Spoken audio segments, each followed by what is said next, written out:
Imagine this. The one thing you trust most, your own reflection, starts to betray you.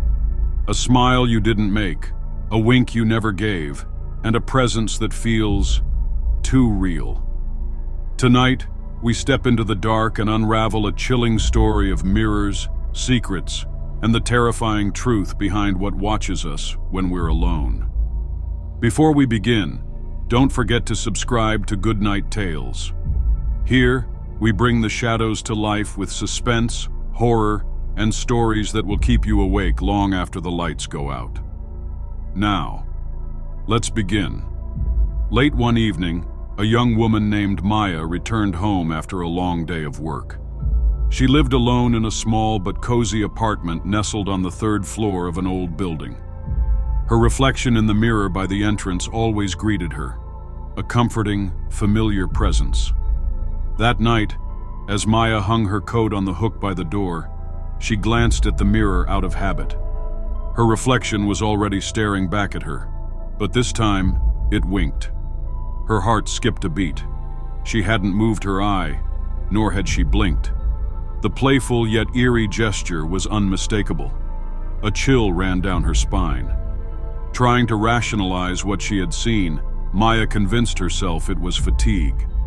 She looked again, but now her reflection was perfectly still, mirroring her every move. "It's just my imagination," she muttered under her breath. Determined to shake off her unease, she headed to the kitchen to prepare tea. The apartment was quiet, except for the hum of the kettle. As she poured the steaming liquid into her favorite mug, a feint echoed from the direction of the mirror. Maya hesitated, mug in hand. She turned to look, her heart pounding in her chest. The mirror was still there, and so was her reflection. But something was different. Her reflection wasn't holding a mug. It was empty-handed. Her knees threatened to buckle. She placed the mug on the counter and slowly approached the mirror. Standing inches away, Maya examined the glass. It appeared normal, just her reflection staring back. "Hello?" she whispered, feeling ridiculous yet compelled to speak.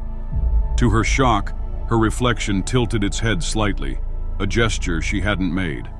Her breath hitched. The reflection's lips moved, though no sound emerged. "Can you hear me?" Maya's voice trembled as she asked. Her reflection smiled faintly, the kind of smile that wasn't entirely friendly.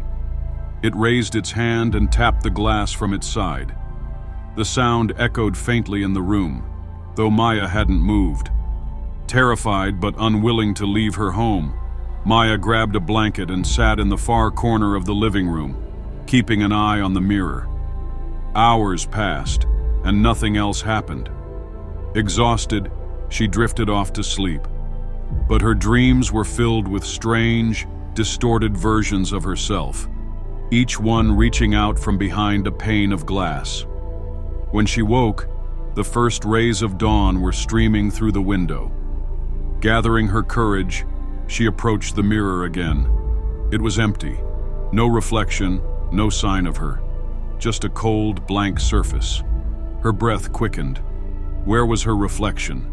She waved her hand in front of the glass. Nothing. It was as if the mirror no longer recognized her. That day, Maya avoided the mirror entirely.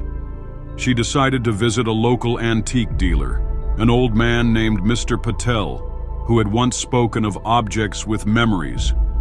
When she described her situation, his face turned grave. "Mirrors are gateways," he said. "They don't just reflect, they watch. Sometimes, if the boundary between the watcher and the watched weakens." "What does that mean?" Maya demanded, her voice rising. "It means something might want to take your place," he replied. Terrified but resolute, Maya returned home with a ritual Mr. Patel had suggested, a small bowl of salt water and a candle. She placed them near the mirror at sunset and waited. As night fell, her reflection returned, but this time, it wasn't her. The figure in the glass was grinning, its eyes glinting with malice. "You're not me," Maya whispered. The reflection nodded.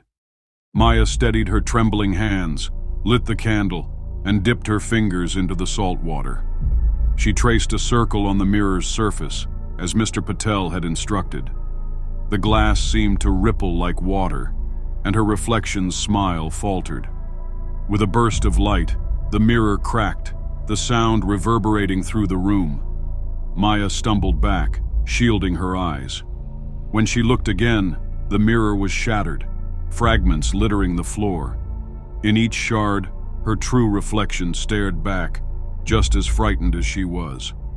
Maya threw away the broken mirror and replaced it with a simple canvas painting. She no longer trusted reflections, but she kept one shard from the mirror hidden in her drawer, a reminder of the night she faced the impossible. She still wonders sometimes, what would have happened if she hadn't acted? Would her reflection have stepped through? Would she have become the one trapped behind the glass? The mirror never answered, and she never dared to ask again. And so, the mirror remains shattered, but the question lingers. What would you do if your reflection no longer obeyed you? Would you dare to look again? If this story sent chills down your spine, let us know in the comments. Don't forget to like, share, and subscribe to Goodnight Tales, where the night speaks and the stories breathe. Share it with someone who thinks they're brave enough to watch, and we'll see you in the next tale that whispers to you in the dark.